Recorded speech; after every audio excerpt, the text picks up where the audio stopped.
partly cloudy. Highs in the upper 50s. For Sunday night, partly cloudy. Lows around 40. Monday, partly cloudy with a 20% chance of rain showers. Highs in the upper 50s. The 8 to 14 day outlook for Tuesday, October 20th through Monday, October 26th, calls for temperatures to be below normal and precipitation to be above normal. Normal highs for the period are between 60 and 65 degrees, and normal lows are between 40 and 45. The normal precipitation total for the 7 days is around 0.65 inches. At 4 p.m., at Muncie, it was cloudy. The temperature 58 Did that just say rain with a Illinois, squall and was 71 at Lima, Ohio.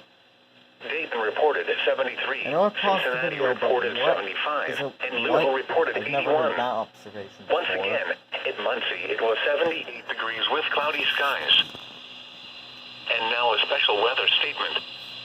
For the following counties, in Indiana, Delaware, Henry, Madison, and Randolph. Narrow band of brief heavy rain to impact central Indiana through 8 p.m. A narrow band of heavier rainfall associated with a cold front will track east across central Indiana through early this evening. A few rumbles of thunder may accompany the band of rain, along with wind gusts near 40 miles per hour. Heavier rainfall should last no more than 10 to 15 minutes in any one location. A few additional showers will be possible behind the heavier rain band, along with continued gusty northwest winds and falling temperatures. This is NOAA All Hazards Radio KJY 93 in Muncie. And now a look at the